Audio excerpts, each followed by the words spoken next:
Mute. Okay.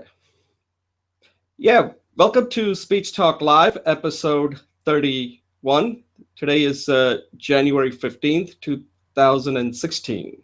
My name is Jay Oza, and I'm the host of the show. And as always, I have Julie Finkelstein, who's also participating. And both Julie and I are mentors for the Coursera course called Introduction to Public Speaking. So we're kind of loosely connected to that course, but we, mentor students on the Coursera platform. But this is something value added that Julie and I provide to those who cannot join us. And we tend to, have a speech discussion. We discuss topics about speaking, also review speeches, and then we post it on the Coursera platform so people can view it, whenever they have chance. So even though this is not a Coursera sponsored uh, hangout, but we are loosely connected to Coursera since we both work with Coursera as far as mentoring students concerned who want to improve their public speaking skills. So what we do on this show, as I always say, is that part of people who join us, myself, Julie, and others, when they get a chance, is to learn. I believe speaking is really a hard thing. It's the most fundamental thing we do, and it's one of the most important thing we do. So learning is a key part of coming on this show and being part of this community that we have created. The second is teach. I feel at some point in the beginning, you may be thinking that you're in a learning mode, but after a while, you're going to know a lot and you're going to be in a position to teach others. And I'm always of the opinion that when you're learning, you can learn from anybody. So it's not like if you're a beginner, I can't learn from you. There may be something that you know that I can learn from. And if there's something that I can improve, then certainly I want to know about it. The third thing is coaching, because sometimes people want to give a speech and we coach them. We can provide. Now, coaching is a little difficult because that's usually one-on-one, but we can provide some feedback on coaching. Actually, yeah, so coaching is part of it, but I wouldn't say that's the major part of it. The other thing we do is we support each other because people have fear. The other thing we do is we share speeches, and this is a trusting environment where you feel safe. And as I was telling Julie before we got started, I don't try to be perfect on the show. I just need to complete the show. That's the main thing, because if you're talking for close to hour and 20 or 30 minutes, it's not going to be all pretty. Okay, we're not that good yet. So part of it is that if you're going to talk for that long, after a while, you're not going to pay attention like, oh, am I using the right word? How am I coming across? You can view that later. So we'll leave it at that. So today's show, we usually start with this quick introduction that I'm doing. Then we do a 3-minute segment. Today I'm going to use my 3-minute segment on what I'm about to do next. So I'm going to use that 3-minute for that. Then today's going to be all about discussion. We're going to have 3 topics that we're going to use to have a discussion. And a lot of these ideas have really come from the discussion forum. People are asking questions, and I then look at it, often even respond, and I think that this is something we need to go into more depth. So the 3 topics that I have selected kind of topics come from some of the questions that people are asking, some of the fears they have. And mostly the one that I've been looking at closely is the one on the thread that I started about the fear of public speaking. So the first one is conversation. Now, I recorded 2 videos that you can take a look at, and I'm not sure these are the best videos, but I just kind of use it as a way to have a discussion around it. So this is just to get you to think about conversation. And I'm kind of using some hokey metaphor here, using the doctor's metaphor. It may work for some, it may not work for others, but go with it for now and then come up with your own. The second topic, and this comes directly from a question that was posted, or a comment that was posted on the Coursera platform, where somebody had watched Barack Obama's State of the Union speech, and she pointed out, I think the person who posted, her first name was Lana, that she finds that taking this course has improved her listening skills. So it got me thinking that maybe we should find out what other skills you can improve by taking this course. So that's what that segment is all about.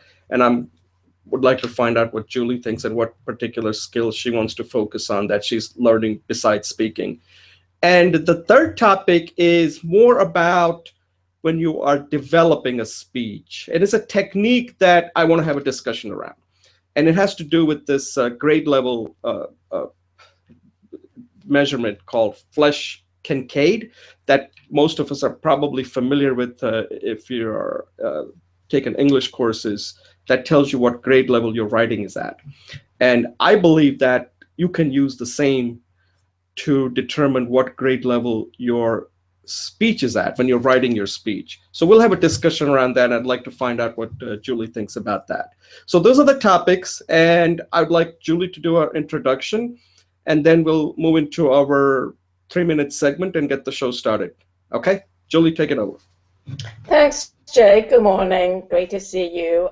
Beautiful day outside. So I'm Julie. As Jay says, I'm a fellow mentor and student in the course. And I'm also working on a book that I aim to publish.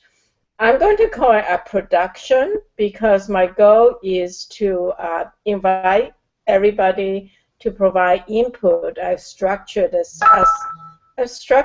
as such. And I'll talk more about this in my 3-minute speech. So I invite you all to participate if you like. Thank you.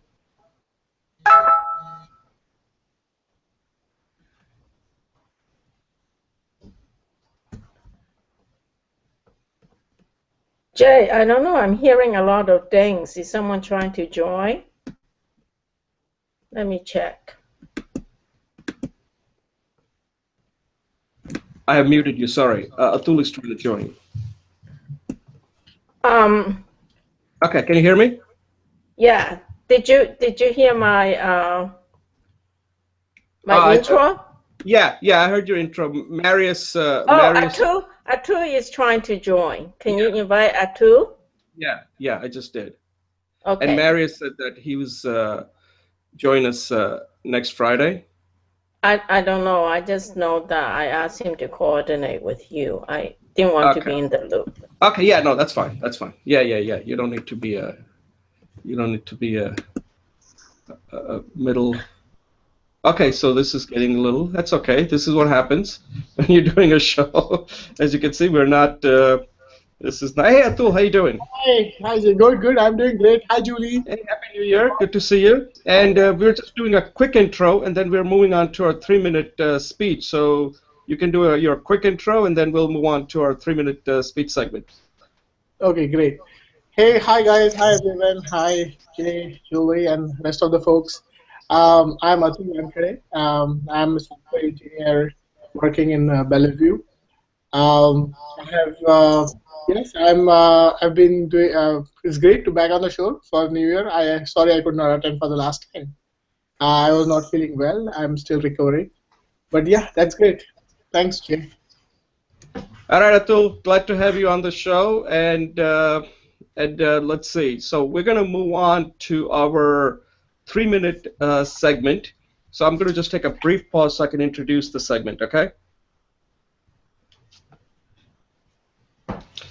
Hello, welcome to Speech Talk Live, and we do our 3-minute speech segment, and this is an opportunity for all of us to practice giving a speech and try to do it within 3 minutes as best as we can. Okay, so that's the purpose of this, and it's a way to practice because a lot of times we meet with people and at most you're going to have 3 minutes because after that you kind of start becoming a bore, no matter how good you are.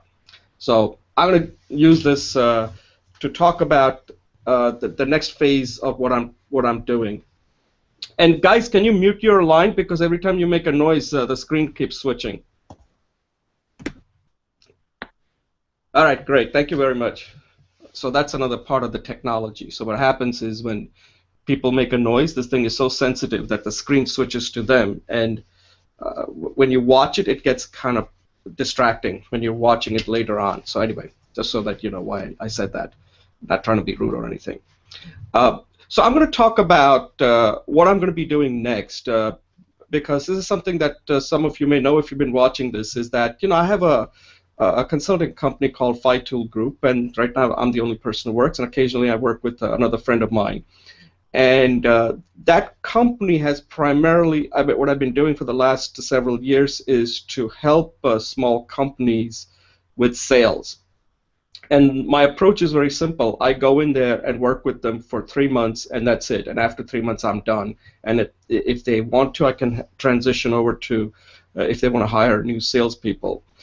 And so during that time, I realized that that at the end, what makes it work? And it came down to something really simple. And I said, it comes down to communication, that you need to communicate at different level depending on, because there are all kinds of communication, right? You have like an elevator speech, you can have a formal presentation, you can have a conversation, etc. So there's all types of communication that you have to be good at. And if you're good at all that, that will lead to good results, in this case, generating sales. So that was about the time, I think it was 2 years ago, when I started taking this Coursera course. And I learned more about public speaking, and I have a saying now that, there is no such thing as public speaking. There are only like 3 kinds of speaking, or maybe 2. There's good speaking, there's bad speaking, and there's no speaking, right? And sometimes no speaking is better than bad speaking. So I started thinking more about that, and I took that course once, I took that course twice, I took that course 3 times, 4 times, and then I started mentoring, and now this has gone, and I said, there's something here that I'm really passionate about, and I want to pursue this further. So I'm about to finish my first draft of the book that I've been working on, which is going to go into, I guess you can call it right now, my speaker's journey. And it will show what I went through, so that if somebody wants to become I call it good to great speaker, they can adopt some of the things that I've done and maybe do some of the things that works for them. And then, so I take them from being an adequate to good. And then from good to great is work in progress, because I can't claim myself to be a great speaker yet, right?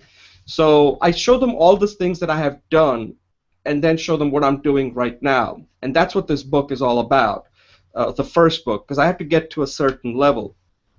And the other thing, now that the book is close to completion, I want to move into helping people who have like a high stakes speeches, help them coach.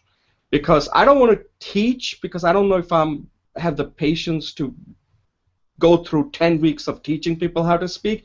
And my book basically tells people that there is a course out there that is excellent. That's the Coursera's Introduction to Public Speaking. And that's what I've used to get to a certain level, and I think other people can use that to get to a certain level. However, for many, that's not going to be practical. They don't have time, they don't have patience, or they just don't have willingness to do it. But every one of us at time are going to be faced with giving a high-stakes speech. And I recommend, whether you come to me or go to somebody else, you definitely need a coach, because they'll see things that you're not going to see.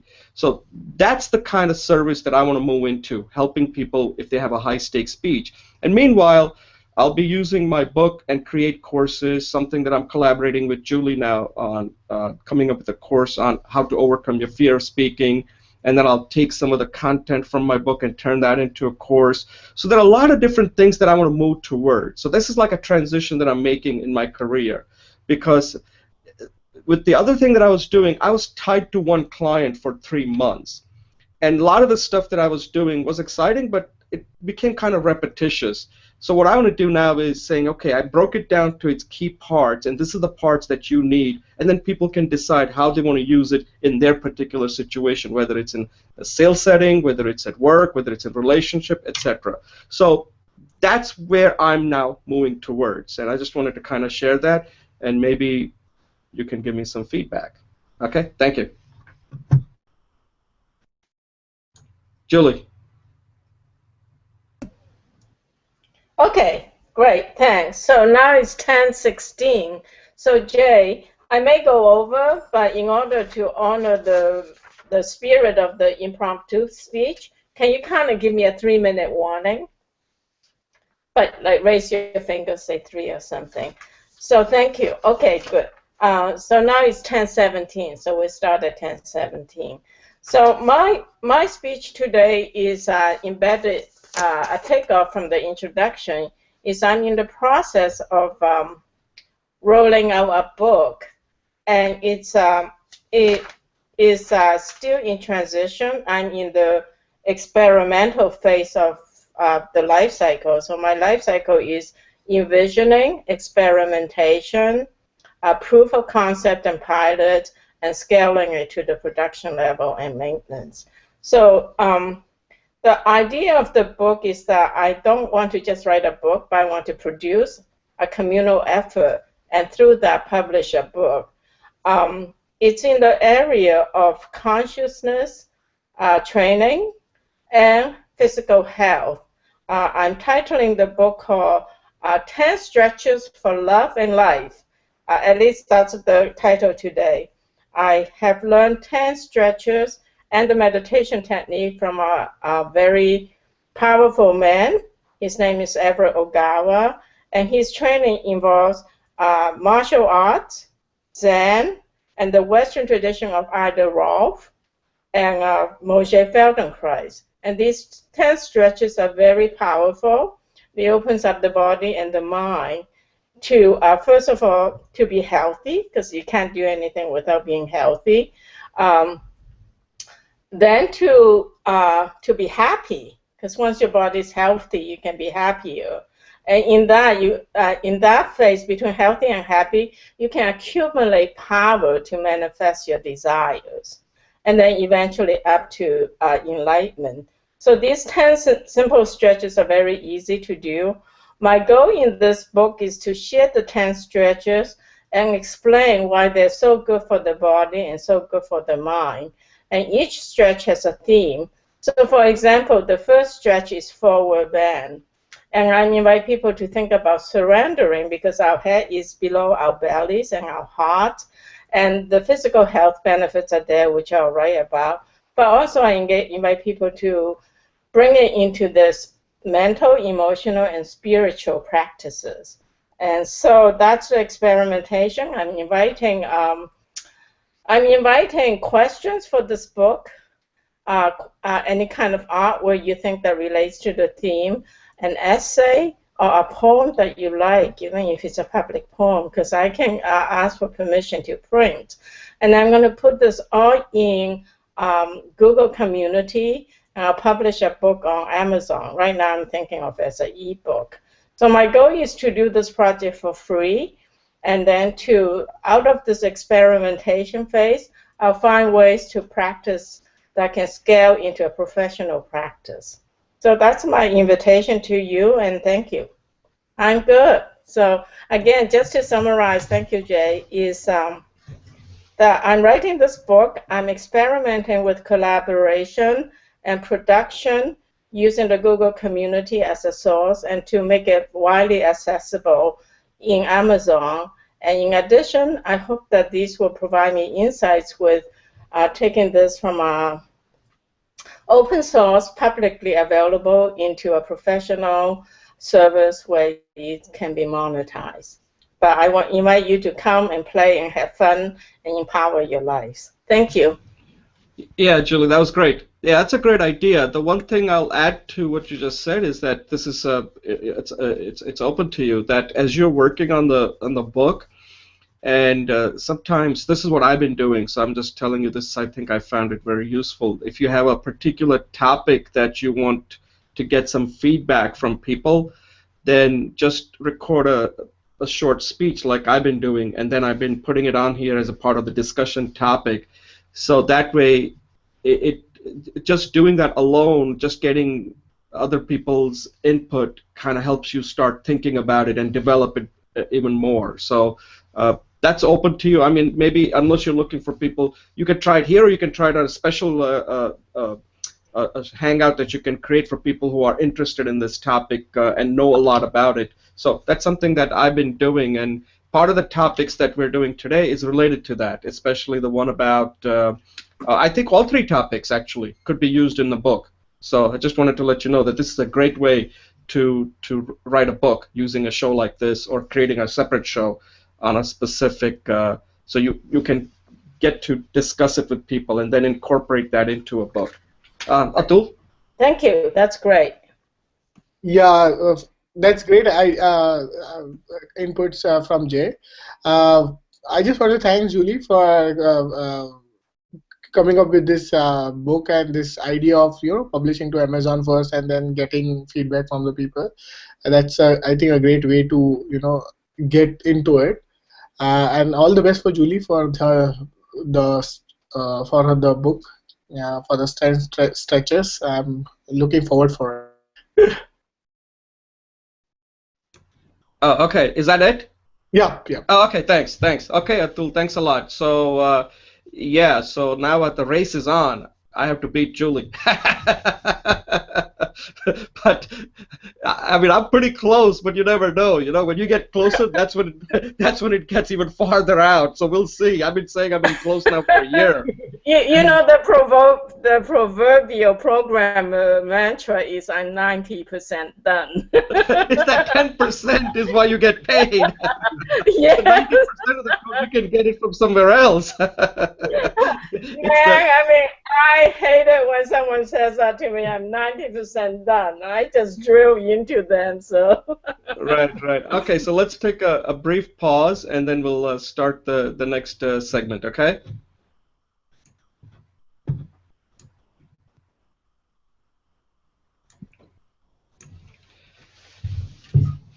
Atul, can you mute your line? Jay, once a quick question. Oh, yeah. So my 3 minutes speech is remaining, right? Oh, you still have it? Okay, I thought that was your speech. Okay. Oh, no. I wanted to continue. I mean. Okay. Because I asked you, is that it? And you said, yeah, that's it. So I thought that was your 3 minute speech. No. I thought you will say that your 3 minutes starts now. Oh, okay. No. I thought that maybe you weren't prepared or something. So sorry about that, because I didn't want to, disrespect you and say, hey, Atul, you didn't prepare. No. Okay. Sorry about that. So Atul, why don't you go and give your 3 minute speech, and then we'll get to segment 1. Okay, go ahead. Okay, great. So. So this is the speech I had actually prepared for your last show. This is about the New Year resolution which I have for 2016. As I discussed with you on this show about how the year went 2015 in I think the last episode of 2015. So this is like a follow up for this new year. So what are my goals for this new year? So one thing about the goals, whatever I have read looks like goals should be measurable. That's how you will, you will know that you have attained those goals. So I'll start with my first goal this year. The goal is like for first and foremost like staying fit and being healthy. And for this, what are the things I'm planning to do is I'll continue my hiking in summers, which helped me a lot in terms of losing weight and just staying fit. And this year's goal is basically adding the extra one as going to gym at least 3 days a week. That's my plan for the entire year. And then the way I'm going to measure is basically how much pounds I lost, and then how physically fit I feel after all these things. So that would be my criteria, how I did on this goal. The next goal I have is definitely improving on my communication skills and public speaking skills. And the way I'll do this is by first I have a plan to take the course on Coursera, and definitely I'll be on this show the entire year. That's another way. And then definitely reading and practicing related to public speaking and communication skill, how I can be more effective. And how I'm going to measure is basically I'll ask you guys for the feedback, how I've been before and how I've been now, and I'll take it from there. And definitely, I'll also check with my colleagues in office and people around me just to see if there is any improvement. But basically, I'll be looking forward for you guys to give me some kind of feedback how I've been doing on that goal. The third goal is about my technical skills, improving them. So for this course, what I have planning to do is I'm going to take few courses on Udemy, also doing some programming, taking up uh, planning for. I have also I'm planning to take up some PMP related courses, just project management point of view, just to see how probably going on the other side, because both technical and manager skills I want to get both of this year a bit. And then the third and final goal I have is like doing some kind of meditation on spirituality. So my goal, so what we are doing this as a part of just the other show which Julie is having, where I know we just come and do a reading of book, and as a part of that we do a 5 minutes meditation. So the plan is to have to do this meditation for at least 3 days or 4 days a week. Spend some time and basically doing more like mindful meditation and see how it affects. I don't know how I'm going to measure, but hopefully I should. I don't know yet, but I'll see how I can measure that. Or it would be just like soft thing that will go and developing over the years maybe. Yes, that's all my goals for 2016. And yep, that's my speech too. Thank you. Oh, that was excellent. That was excellent. So you have like actually a much broader goal than just because the show we did last week was mostly focusing on the public speaking goals. So this is complete goals, like everything. It includes being fit, health, communication, technical, and also spiritual. So that was fairly comprehensive. Thank you. So so now it's on the record, okay? Yes, definitely. That's I'm going to see after like end of the year how on the record. it goes. Let me ask you a question, because one of the things you said ask for the feedback. So let me just ask you up front, so that way I know exactly. When it comes to communication skills, is it again work related or everything, non-work related, work related? And if it's work related, what kind of speeches are you currently giving, and what kind of speeches you'd like to give? Because I think that's kind of important to know. Yeah. Right. That's a great question. So first, I mean, this goal was encompassing both technical as well as, I mean, work related as well as personal. And then so currently what I do at my work is like, we just have normal, like for example, demo presentations to my group. Then typical Scrum meetings, typical the day follows is not like big speeches, but still I have like kind of demos that we give every fortnightly to the broad audience, like around people of 60, 70 people in our entire org. And so my plan is to actually, give it kind of a like storytelling mode way, rather than, engaging more audience into the demo instead of, just saying it or just demoing as a part of demoing, like instead of that. So that's one of the thing, and definitely the other parts which I want to tell you is the elevator speech talk, or the three segments that we are having today are great, basically, where small talk, but with more meaningful discussion, how to go up level next instead of just hi and hello. So those kind of things as well. So right. Can I make a suggestion? Sure. Oh. Yes. So one thing I suggest is that this is part of your practice is you just mentioned a word called Scrum. Mm-hmm. Right? This is something that I do. as you can see, I've been recording a lot of videos. Mm-hmm. And since you're in the technical area, there are a lot of jargons out there, right? There are a lot of things that are going on at work, what you're doing. I Mm-hmm. would take each of those topic, like let's say something like Agile, right? Agile, Mm-hmm. you guys are using Yeah. Agile, and just do a talk on Agile and try to explain it to somebody who doesn't know Agile. Oh, I see. Okay. So, Oh. so identify all the different technical concepts that are being used at work. And this Mm. is not something you have to give it to people at work. This is something for your own practice. So Okay. you should come up with a list of technical concepts that you want to, because this will be directly impactful at what you're doing at work. That these are the topics that are coming up. It could be like if somebody asks you, like, give me what's the difference between Python and Java, which is better? That's it. Like, ask yourself a question Yes. and then do a speech on that, like you're explaining it to somebody. And Oh, that way you become very good at, so if you ever given an ask for an impromptu, you'll know exactly how to answer that because you will already have done it. perfect. Okay, great. Great. Okay, so I just wanted to point that out because that's what I do. Julie, do you have any comments for Atul as he's especially related to his speaking public speaking skills?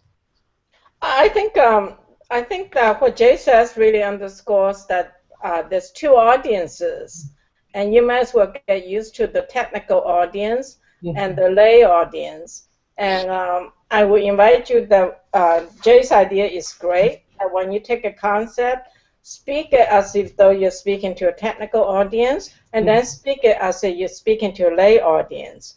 Because as you go up the path, whether you want to be a technical techie or whether you want to be on the managerial path, your circle of influence, as it gets bigger and bigger, it becomes less and less technical. So you might as well jump the gun and practice into your target audience of lay audience. And then also it gives you accessibility to senior managers because usually they're not as technical. So if you can bridge the technical vocabulary, concepts, and tools into a lay world, you're also creating a bridge for the access to teaching, educating your senior management. So I invite you to do that. That's great. Yeah, I completely agree with what Julie says. And I know this is getting a little longer, but there's one question that you always have to ask. You heard of this concept called ultimate question? That's something that's there was a book written called The Ultimate Question. It's for customers, right? That there's only one question that matters. That is, would you recommend our company or our product to somebody else, right? That's the ultimate question. And there are Harvard professors who wrote a book on that called The Ultimate Question. And I've come up with something, and you've got to use that ultimate question. Anything you do, there's always that ultimate question. So I have an ultimate question when it comes to public speaking, that when you're speaking to somebody, the question is, what is the audience going to say, or the person you're speaking to? You are smart, or you made them smart? That's the ultimate question. And the right answer is you made them smart. So that's the ultimate question. Anytime you give a speech of any sort, that's the ultimate question. At least that's what I'm using. That if the person says, "Oh, Atul, you're so smart," then you lost. Oh, okay. If the person says, "Atul, you really made me think," or "You made me smart," I didn't know that, then you won. Oh, okay, great. That's great input. Yeah. Yeah. So that's the ultimate. That's the ultimate question to keep in mind whenever you open your mouth. Okay, So I better now watch it. Awesome. All right, so let's take a pause and get to the next segment. And if you have to leave, just let us know, okay? Okay, can you mute your line? So okay. Welcome to Speech Talk Live. My name is Jay Oza, and this is segment 1. And in segment 1, what I have decided to do was to kind of talk about having a conversation, because we always talk about like, oh, I want to give a great speech, and to be honest with you, I don't really give a lot of public speeches. Okay, public speeches are kind of rare for me.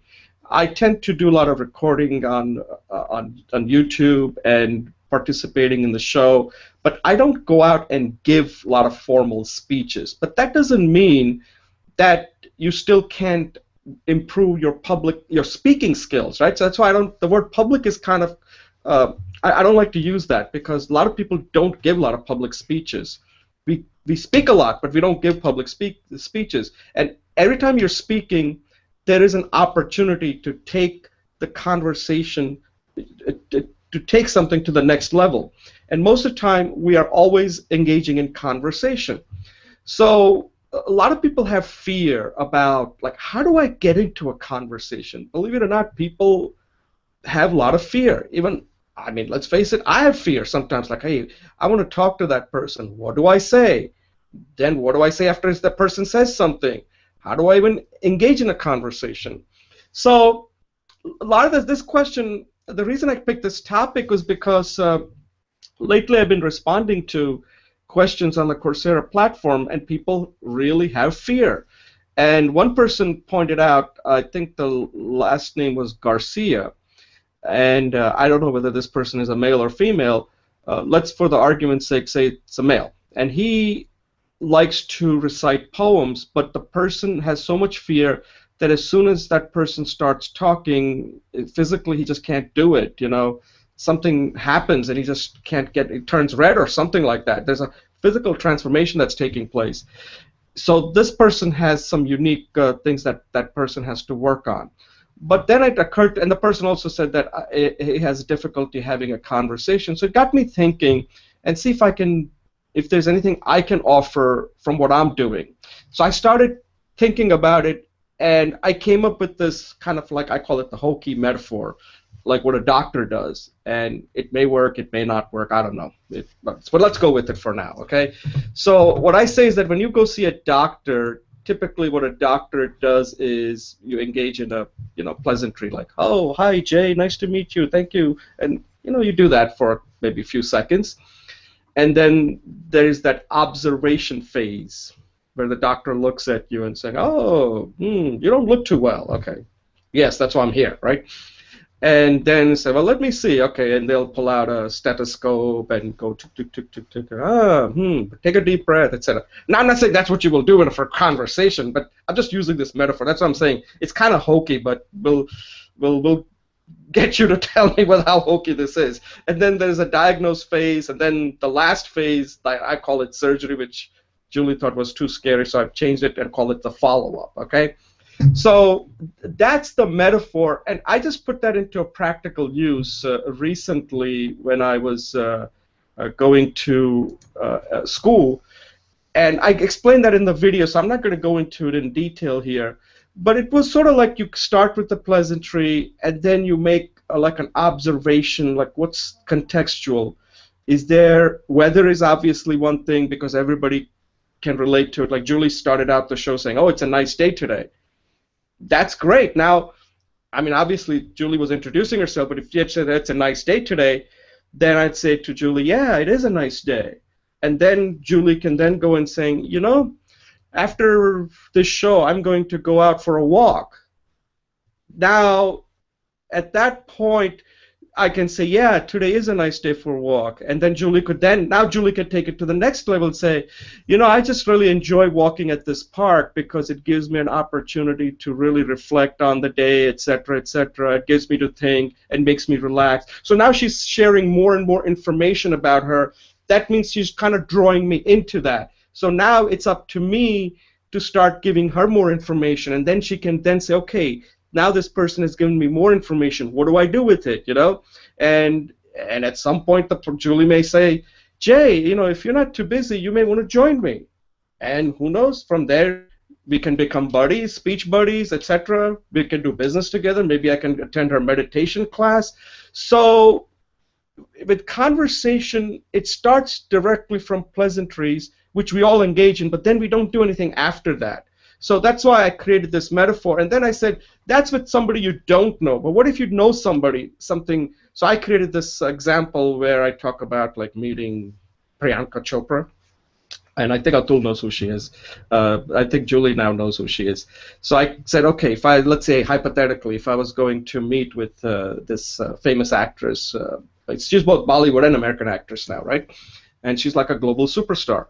So I said, well, I went to internet and I did some research and I found out that she likes these two movies. And then how I can take that initial meeting from pleasantries to bringing the topic like, hey, we have these two movies in common, and then I can get down to even more granularity about a particular scene. So now it's for her to share more information, and that's how you start moving your conversation deeper and deeper, making it more meaningful, and you start connecting with people.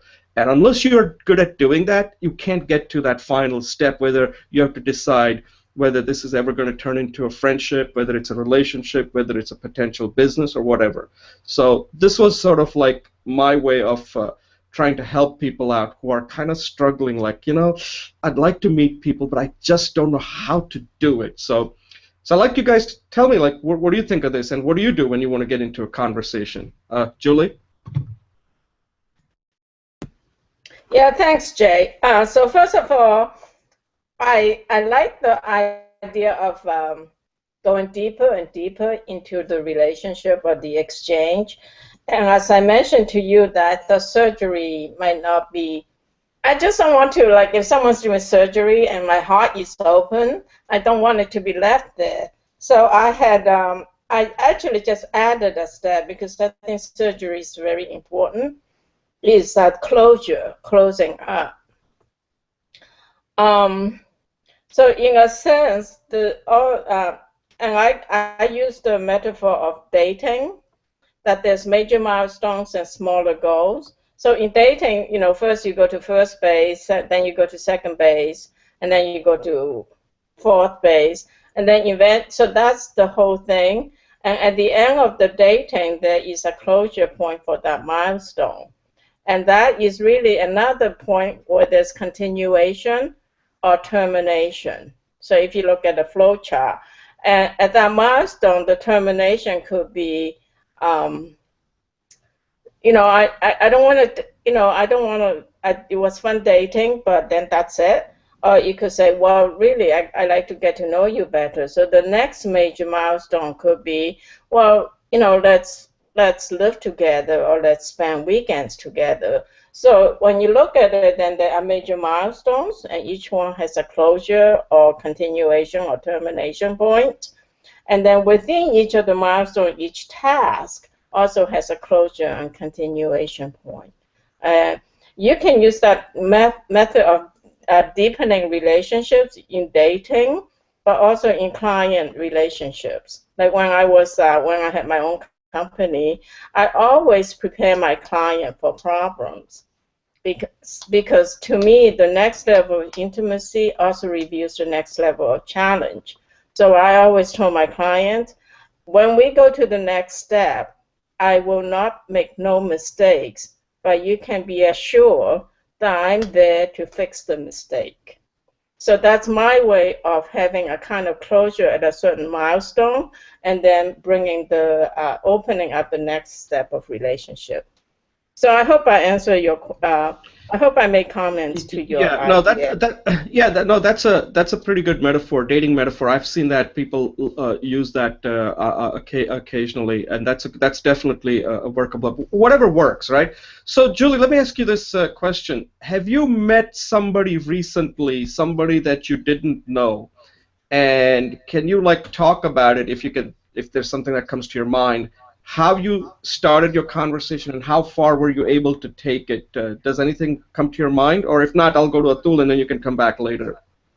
I'll just say quickly that I always tell you that I think this is one of the areas that you have a really great talent and really great at teaching. And I'm actually not really good at small talk. So I actually, since we've done these episodes, I've started engaging people more by saying something neutral. Like, this was a good, I recently saw a movie, and at the end of the movie, I say it was a good movie, and she liked it, and we liked it, and then we ended the conversation. But it was definitely an improvement for me, because I don't enjoy it, and I don't like doing it, but now I have a way to practice it. Thank you. Yeah, keep practicing it, and it's like, and again, the other thing I'll say is that there are lots and lots of opportunities, and especially with Atul, and I'll let him talk. I know I'm taking up too much that at work there's always a lot of opportunity to talk, and sometimes you can go out after work and just have a coffee or something and bring up a topic and then share something. But it's something that you can share about anything. You can share about your personal experience, something. I mean, you don't want to complain. Okay, so don't complain. But something that you found interesting and saying, I learned something interesting today. I always start out by doing that. I learned something interesting today. Okay, Atul, I'm going to take up too much of your time, so I'll let you talk now. What do you think of this? What metaphor do you use when you want to have a conversation? And have you recently had any kind of conversation with people, and how far were you able to take it from pleasantries to, I don't know, maybe you got married or something, I don't know. How Yeah. far were you able to take it? So first of all, one typical thing which I do is like, let's say on a Monday, I will basically, whenever you go for a coffee or something, you'll just basically start, how was the weekend? And then from there is like, if there is something common event there that they went and you guys went or somebody else went, then basically start elaborating on that event. That's how my tendency is to go about like one level deeper on just after saying hi, hello. The other thing what I noticed is then some common event that generally goes, let's say Super Bowl that is going on, or uh, something like that, and then from there, oh, this guy played very well and they lost because of this, and start discussing on sports. uh, and typically for a Friday is with the reverse way, like what's the weekend plan, or it depends on the movie if that is released, and if that is a Bollywood movie, then generally talking about, oh, the reviews are not nice, yes, and then from there, oh, this is doing a great fantastic job and all those, and then this scene and that scene a little bit more on the movie, though. That's how uh, general my way of going just from saying hi pleasantries to a little bit more adding stuff to it. About the one question you had about did I had a chance with any stranger and how far I was able to go for it. Not that recently, but I remember doing it. I have one person in my team who, at the end of the day, what he will do, he will basically just go and, just stand by somebody's desk and just bring out some topic. He brings out some any topic. For example, there is my teammate who she's adopted, and he just went there and Atul, she's adopted, and then the topic came, then she started saying, oh yes, and this I've been adopted, and then she started about right from how she met her biological father after 33 years and all those stuff. So he just brought one sentence, and the other person was like telling like entire story of like most of the things. So it's so I thought like probably something to learn from him. So, but I like I mean, he has his own way of bringing some topic and getting some more information. At the end of the day, generally he will do it when there are less people. So, and he gets into a personal talk rather than because all these things cannot be in the daytime where there are a lot of people and people are reluctant to talk about some things which are personal in the daytime. So that's his strategy, and I like that strategy a bit. Yeah.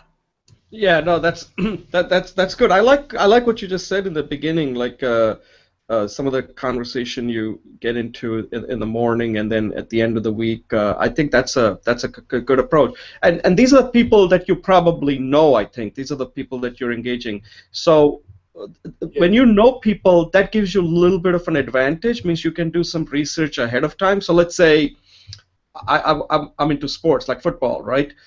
And this is the thing that I keep telling people, that the video that I did on Priyanka Chopra is that you have to put in some effort if you want to be a good conversationalist. Otherwise, you can't. It's everything in life. It's you got to plan to have a good conversation, and people really will appreciate that you took time out and said something that they didn't even know.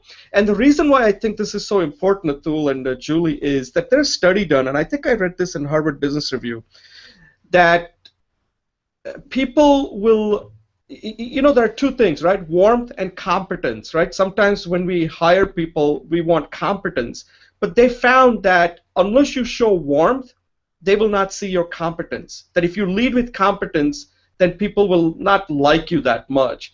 But if you lead with warmth, then they may overlook if you're not like a total klutz, but if you're, let's say, not highly competent, they'll overlook that because of the warmth. So you'd never want to miss out on the warmth part. And part of that is what Julie was saying, that small talk, like some people are not good at small talk, and you really do need to be good at small talk because that's how people feel warm towards you, because there's nothing, you're not challenging them in any way. And the other thing I'll point out is that when you're having a conversation, you got to be careful. And I'm writing this, and this is going to come up in my next book, not in this book that I'm working on. And I call it conversation tango. And tango is like the dance, right, where the guy is in control and the woman just kind of follows the guy, right?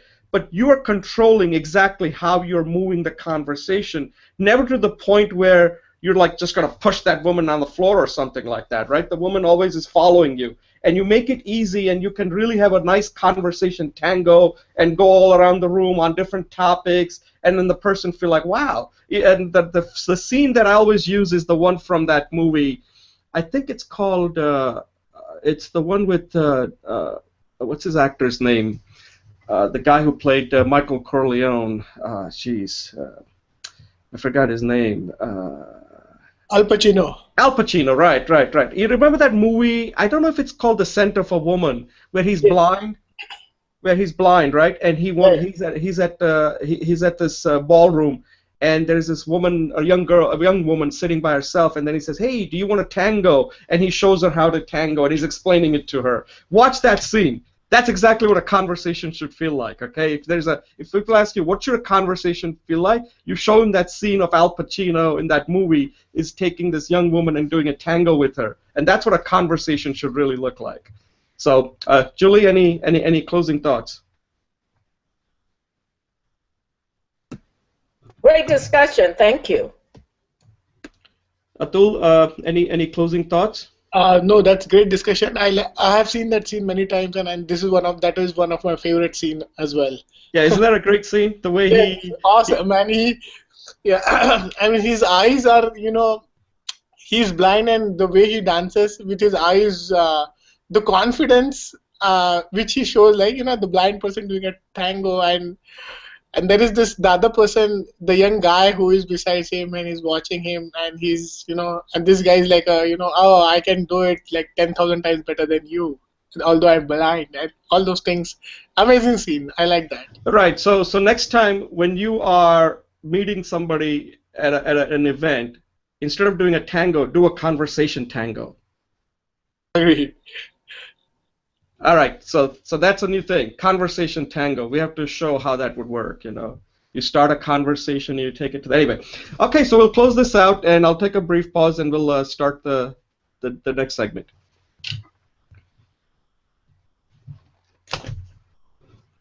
Okay, welcome to Speech Talk Live. My name is Jay Yoza, and we're moving to segment number 2. And in this segment, we are going to focus a little deeper into this course that Julie and I mentor, and the one that Atul is hoping to finish soon, called the Introduction to Public Speaking. And there was somebody posted, I think the woman's name was Lana, on the Coursera platform, the discussion forum. And she had posted saying that taking this course has helped her improve her listening skills. And this was after she had watched the President Obama's State of the Union. So it got me thinking, and I said, that's interesting. She's right. And I said, the course, we all think like we're going to take it to improve our public speaking skills. But then I said, wait a second, there are other skills that you're also improving while you're trying to working on improving your public speaking skills. So, and what are that? And I made a video that goes into it more detail, and I'll just list them, and then I want to find out which particular skill that you think you'll improve, or you already think you have improved upon from taking this course. So I think listening skill is definitely one of them, and I always think that if you want to become a good speaker, you also have to become a good listener. They go together. And one of the things you always hear people say about Bill Clinton is that he's one of the great listeners. So they do go together. Because if you're not listening, then you're just speaking to people. It's not a dialogue. The other skill is giving feedback, because one of the things we do in this course is we give feedback, we do reviews, and there's a rubric that's been created, so that kind of gets you started. But then as you take this course again and again, you will tend to come up with your own rubric on how to give proper feedback, and that's what we do on this show. We follow that rubric, but then we also give we have our own method of giving feedback, what's important and what works. The third skill is receiving feedback, because that's another thing. See, everybody likes to give feedback, but you also have to be good at receiving feedback, because if you're not good at receiving it, then how are you going to improve? So you got to have the right type of mindset on how you want to receive your feedback, and that's also a very important skill that a lot of people don't have, that this course helps you develop. The other skill is thinking. When you're speaking, you're thinking, right? When you're developing a speech, you got to have all that in your head, and you're basically exerting power of your mind when you're speaking to somebody, as I'm kind of doing right now. I got all these items, and I'm basically thinking about it. I have to give a lot of thought to this. So taking this course will help you become a better thinker, I believe.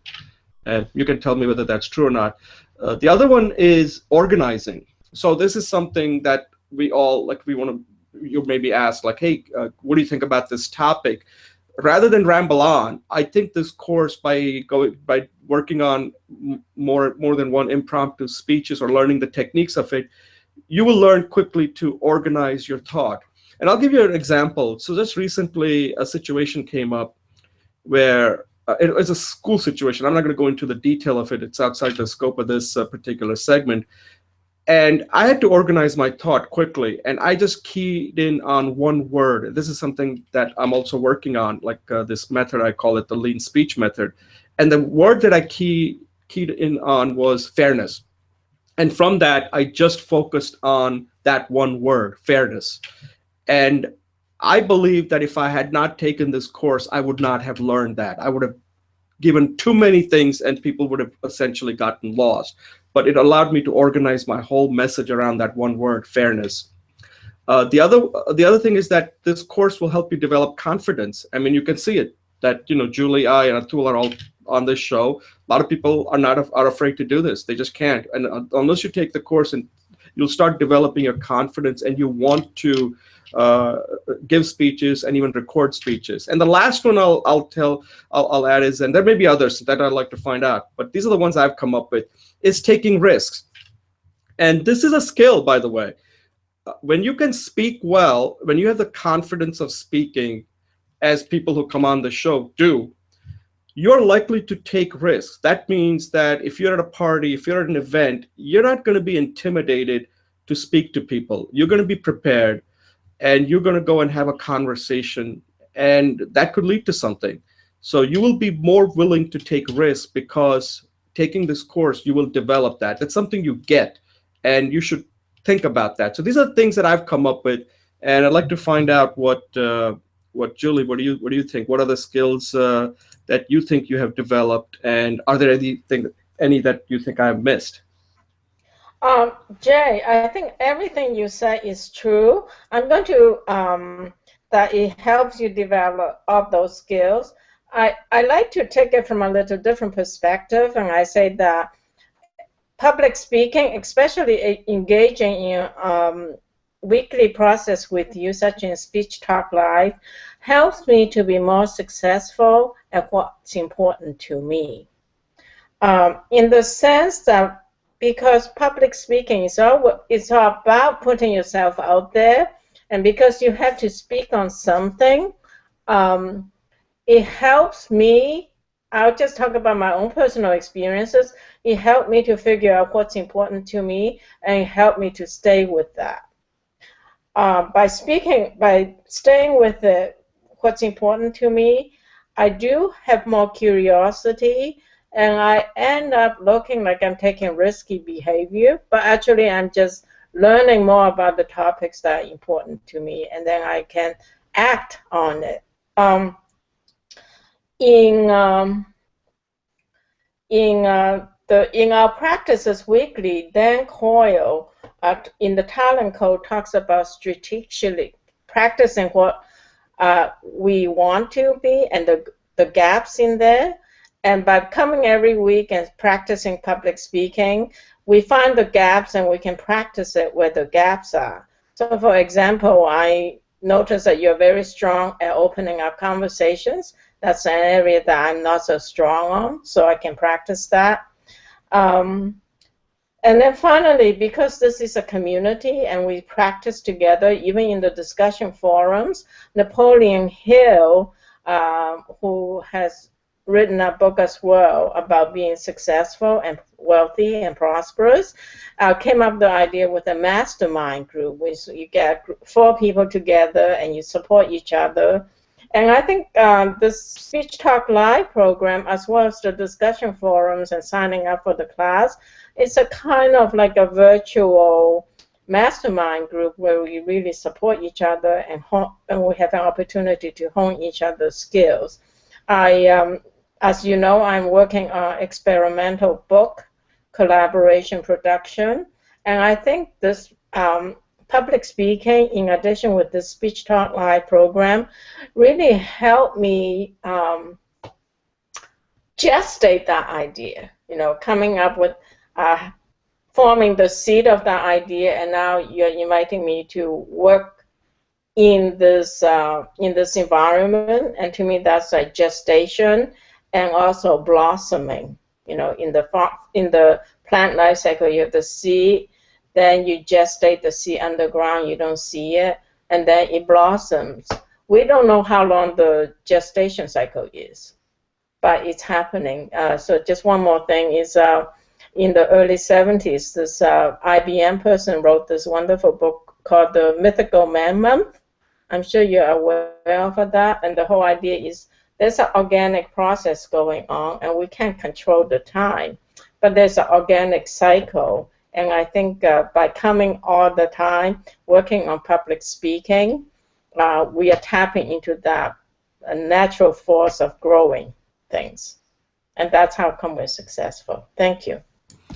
Yeah, I think the book you mentioned is written by Brooks, right?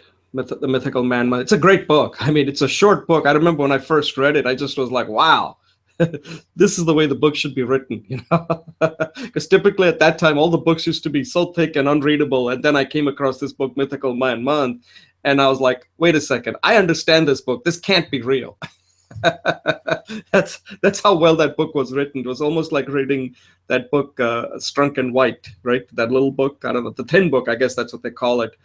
Those are excellent points you just made. The one thing I will also add, I think I've kind of left out, like I said, there are a lot of skills, and I like the thing what you said is that the mastermind concept from Napoleon Hill. I don't know if the book was called Think and Grow Rich. That's where he mentioned that or not, because I know he's written several books, and I think he did a lot of research and talking to.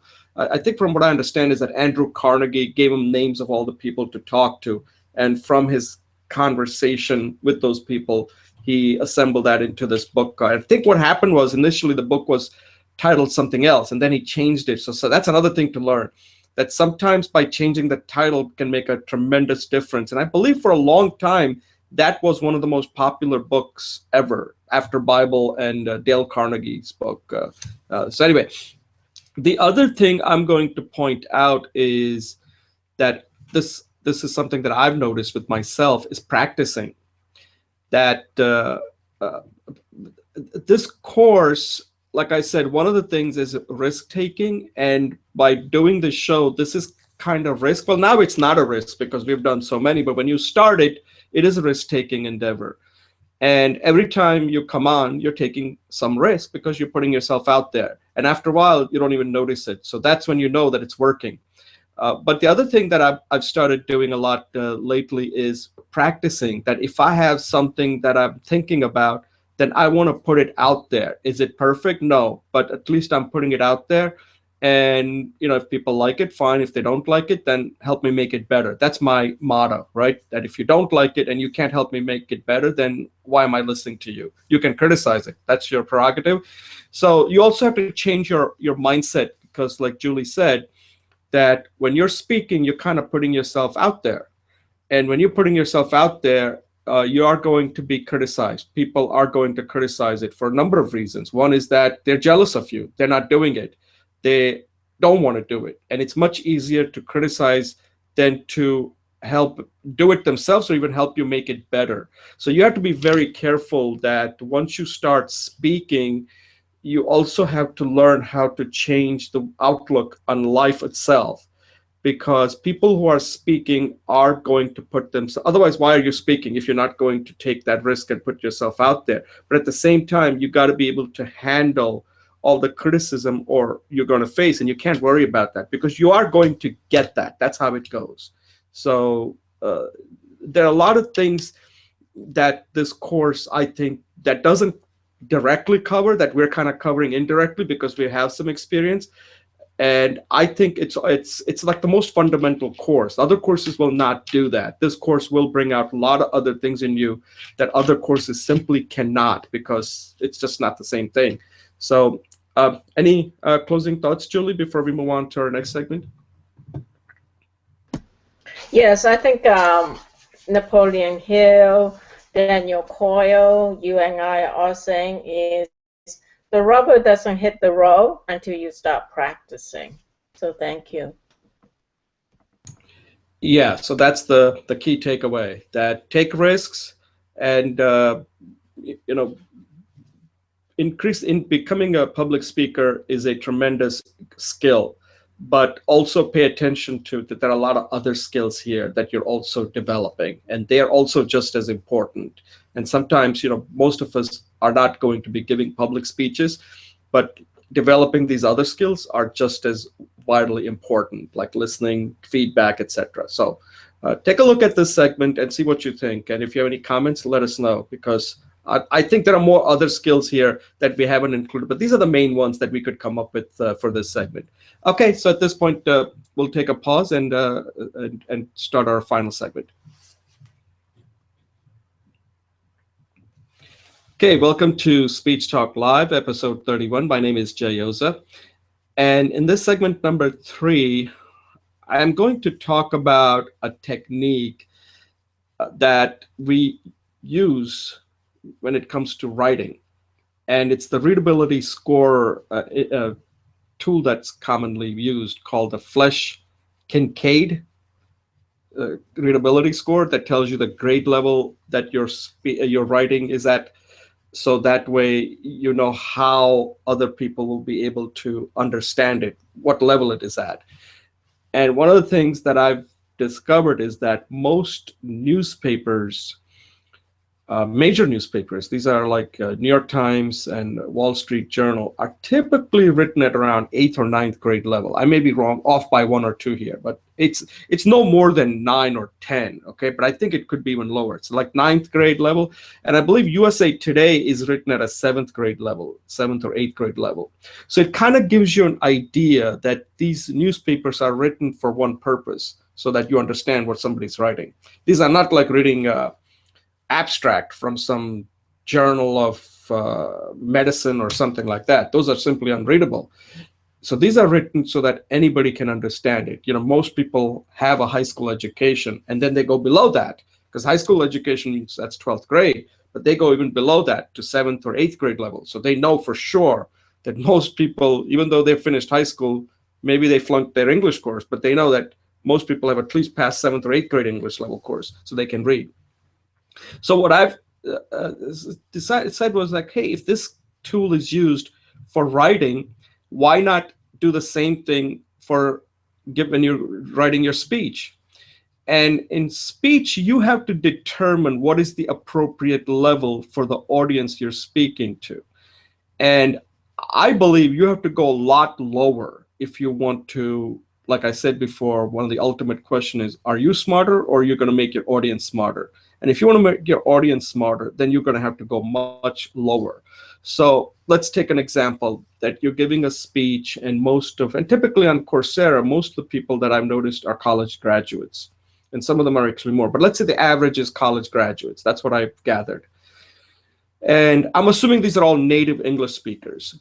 So I would try to develop let's say if I was giving a formal informative speech or even a persuasive speech, once I have developed it, I would put it into this Flesch-Kincaid readability score, which is available, by the way, in your Office package if you have it, or if not, they're freely available on the internet. You can just do a search, Flesch, F-I-L-E-S-C-H. Kincaid it's dash K-I-N-C-A-I-D, and you'll find it. And there are these things you can just cut and paste it, and it'll tell you the grade level. So definitely use that. And let's say I was doing an informative speech most of the people are college graduates. So that means you're looking at 12 is high school here in America, plus 4, so that's 16, okay? So I would try to go at least 8 or 9 levels. Well, let's say 8 or 9 would be written material. Then I would also go below that. So I would try to get it between 5th and 6th grade level. So I know for sure that when I am speaking, it will pretty much be understandable. Now, I'm not saying that just because I brought it down to 5 or 6, that people will agree with me or it's logical, but at least the sentences and the words that I'm using should not be anything that these people have never heard of. Okay, it should be all familiar. It should be all easy to process. So that's a technique that I think you can use when you're working on a speech, and you should be using that, because the purpose of communication is so that the other people, whether it's individual or audience, understand what you're saying, and then they can determine whether they agree with you or not. So I think this is a pretty effective tool, and I would like to get Julie's take on it, what she thinks of it. Jay, thank you. Yeah, I think it's a great idea. What I'm calling is level set your readability using the Flesch-Kincaid. And several years ago, I found out that the average grade level of the country, because we are a country of immigrants and not everybody complete the grade, is 8th grade. So it was very interesting that you said the newspaper writes at the 8th grade level. I have never used the Flesch-Kincaid card, but I think it's a great idea. And so I'm going to do it. And the other point I got from you is that writing is at a certain level, maybe 7th, 8th grade level, but the speaking may be at a lower level, because people don't have time to go back and revisit your message. So you have to make sure that the message is received the first way around, the first round. So that means perhaps lowering the readability, in this case, understandability, to a lower level. I think that's a great idea. I have no idea where my speech levels are, so I'm going to go back and look at it. So thank you. Yeah. Have you ever done it for anything that you have written? No. Yeah, it's interesting. Most of my writing was technical stuff, right? Technical design, database and systems design stuff. And since I've started writing my own stuff, whether it's poetry or essay, I never thought to check it, but I'm going to check it now. Right, right. So one of the things that I think I might have mentioned this to you in the past, that I use this tool called Grammarly. It's not a free tool, you have to pay for it, but it's a pretty good tool. And I take a lot of my blogs after I've written it, and I cut and paste it into this tool, Grammarly. And then it gives you all kinds of suggestions, and it's pretty good, actually. And one of the ones that I used to commonly get was that my sentences were too long. I think wordiness, that's the one it always gave me. Like, it will underline it saying, this is too wordy, break it up, break it up. So it kind of helped me develop a habit to think in terms of writing shorter sentences. And when I first started using it, it just used to drive me crazy, saying like, why is it telling me it's wordiness? I can understand it. And then it occurred to me that it's looking at it more from an audience point of view, this tool. And now it's just almost, like I said, I don't get the wordiness that often. Sometimes it gives it to you because if you have like a lot of semicolons, then it'll still say wordiness. But sometimes you have to use your own judgment and saying, okay, I think this one I'm going to ignore, and you can do that too. But it got me to think that if a lot of people out there are not using a tool like this, that a lot of their sentences are just too long and they just cannot be processed. It's almost like reading Jane Austen or something like that, right? Where the sentences could be really long and you have to keep reading it again and again before it starts making sense. Now, for a book, it's okay, but when you're speaking and you're not thinking in terms of shorter sentences, then it could be very difficult to process what somebody's saying. So I can't say that I've been a big user of this yet, but I definitely, now that I've gone on the record, I'm going to start using this. And like I said, that a lot of the speeches that I've been recording have been short speeches. And the thing that I've done as I've gotten a little better at it is I just use a brief outline that I put on my whiteboard here. And that's enough for me to work off. But if I was giving a formal speech that I'm recording, like on a particular topic, then I would definitely find this tool useful. So anyway, let me know what you think, people who are watching this, and see if this is something that you've tried or if there are any other tools that you're using that you think we should know about.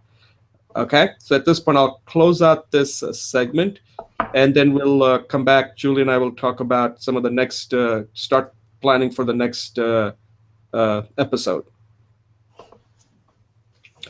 Okay, so this is the time where we start something but not finish it. So one of the things I think, Julie, you're working on is that poetry part, right? So how's that coming along? Yeah, I actually use that as a practice with my study buddy on impromptu speech. So I should be ready next week to present something. Right. So do you think I should do a topic on what I just mentioned kind of on a fly with a tool on that ultimate question when it comes to speaking? Do you think that's worth a topic to discuss? I think that's a great one. The other one I think that's really good is you already have a video on, but you didn't discuss it, is how to prepare for a conversation with someone you don't know, because you can do research. I'm thinking that's particularly useful in two areas. One is in a job interview. So if you know who you're going to be interviewing with, if you could do a Google search or Google stalk on that person, and apply it, if you want to redo it using a job interview situation, that would be really good. Or go into a party and there's someone you want to meet. Maybe it's a business function, but going to some kind of function and there's someone you want to meet, how would you structure the speech and prepare for it? I think those are the same themes, but two different examples are really good.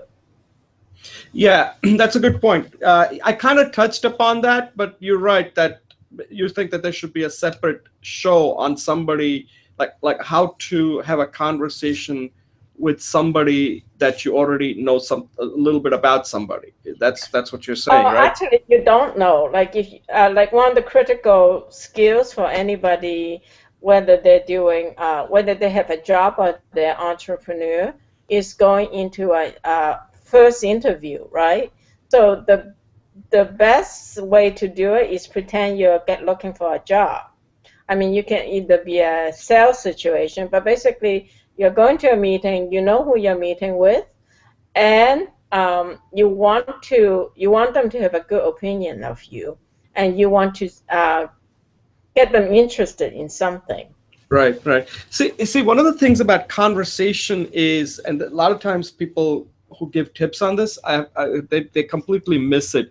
They always tell people to ask questions to somebody else. And question is kind of tricky because a lot of people, let's face it, are not good at asking questions.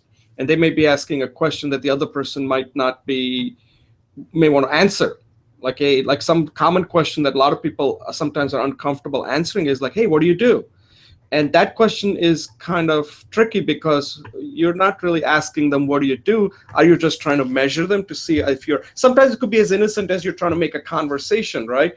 Or other times it could be like at some event where you weren't trying to measure them, like, oh, am I better than you or not? Or it could be the third thing. I think we've had a discussion on this, on how you can help me, but you don't know exactly where that person is coming from.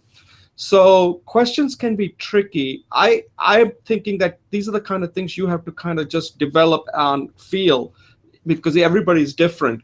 And sometimes you may have to just share information and draw person in, like that the great white shark in that movie Jaws, right? It was drawing the people in middle of the ocean, and then go for the kill. So I appreciate your segmenting into the problems with the question, but what I want to bring back to is that your idea of going like from open to close is a very useful technique and can really help people in their lives. If you want to talk about how to prepare for a job interview. Oh, Let's keep it really simple. So first of all, for example, the steps could be, first of all, you Google them, find out what their interests are. Secondly, find a point of commonality. And thirdly, how would you segue from, how would you help them or be prepared to hear when they segue from small talk, which is open, to medium talk, which is maybe like warming up to who you are, and then third talk, the third level may be the big talk or the purpose talk or the surgery, which is the nature of the job. So those are like three pivots or three milestones. And if you could talk about how to pivot from one to the other in a specific job interview situation, I think that will help a lot of young people and older people who are job interviewing. So why don't we do this? Next show, we just do it on those three topics: small talk, mid talk, and big talk. And what does that look like? Well, I think you need a specific context. Otherwise, it becomes too abstract. So my whole point is, we already talked about small talk, medium talk. You don't have to publish the segment, I know. We already talked about that, but for you to say pick it and apply it to either a sales situation or a job interviewing situation, I think that's what's instrumental in helping people. Because there are people going out there looking for jobs every day, and there are people out there trying to make a sale every day. Right. So it's a numbers game. If you give them specific information that helps a lot of people, they're much more likely to use your tool than if you give them the idea and then they have to develop the tool themselves, right? Right. So I completely agree with you, but here's the thing that I've noticed that we also need to be aware of, that the reason why, so let me just give you an example, and you're going to laugh at me, but this is honest to God, the truth. Okay, so on Wednesday, I remember I had to go take my son to this practice at for somewhere. It was far away. It was somewhere in Point Pleasant, which is far away, about 45 minutes from where I live. So I couldn't come back and then pick him up because his practice lasts for 3 hours. So I ended up staying at a Dunkin' Donuts. And while I was there, and I was just reading a book, okay, there were these young women that came there and started talking. So there were these two women in front of me, and I was just reading my book and having a coffee, but they were talking loud. So after a while, I ended up listening to what they were saying. Happens to the best of us. I was like that man. I was like that. They just either they thought I was like some kind of a dirty old man or some kind of like invisible. I don't know what they thought, right? And they were talking. This is really true. Because they were talking about they almost pretended like I was just invisible, because they were talking about their love life. They're talking about their friendship with people. And they must have talked for an hour and a half. And during that time, the talk never went beyond small talk. It was all about their relationship, about their love life. And I was saying, talk about something else besides that. And that's not small talk for women. I'm just saying, okay, this is what I'm saying. Because, I mean, that's the kind of talk you wouldn't have with somebody that but like if I was talking to people, I would, after a while, there wouldn't be that much small talk to do. I would move on to the next point. But my point is that that conversation that I was like listening to, well, I wasn't listening to it, I had no choice, right? And it lasted for an hour and a half, and it was all about so and so. These were college women, okay? These were college women, so just so you know. And they were just talking about that, and then they left, and then there were these three women there. So I actually moved up one table because it was getting dark and there was no light. That's my excuse. So then there were these three women who were sitting there and talking. Same thing. They were talking about their boyfriends, about their relationships, etc. There never was a talk that ever moved from small talk, that I call from small talk to mid talk to big talk. It never occurred. So my point is that a lot of people are very fluent at doing small talk, but they cannot do the mid talk. And the big talk is very difficult, Julie, for some people, because they don't read a lot, they don't think a lot, and it's very hard to have a big talk with people. You and I are thinkers. We can have a big talk. You think about things. You can't have a big talk if you're not a thinker. So okay, if I can just interject, my whole point is not whether small talk, big talk, or medium talk is. So thank you for helping me clarify that. So my point is, in a job interview situation, there are three pivots. The first pivot is superficial talk, very non-contextual. The weather is nice. I like the color of the carpet, something like that. The second talk is bonding. The second stage is bonding, is sharing something about each other. My son is going to soccer, and I really like this TV show. It's kind of like bonding, creating a relational bond. And the third level is talking about the purpose, whatever the purpose of that meeting is. So that is talking about the job. Okay? Mm-hmm. So someone like me who, let's say, 50 years ago when I first started working, or 30 years, yeah, I started as a teenager, right? I don't know that when I go in and ask for a job, I need to kind of open up and say, hi, nice day, and then say, I'm looking for a waitress job, but I want to say, somehow show that I'm a nice person. I go to this high school nearby, that I'm a credible person, and then I talk about the job. So in an interview position, let's say I'm looking for my programmer job, the first level is, hi, nice to meet you. The weather's nice, the TV show was great. The second level is, yeah, I really like meditation and I teach meditation. What do you like? Oh, you really like soccer. That's great for body coordination. And then the third level is, well, Julie, this job is about blah, blah, blah, blah, blah. People who are starting to job interview, they don't understand those three transitions. They don't even recognize it.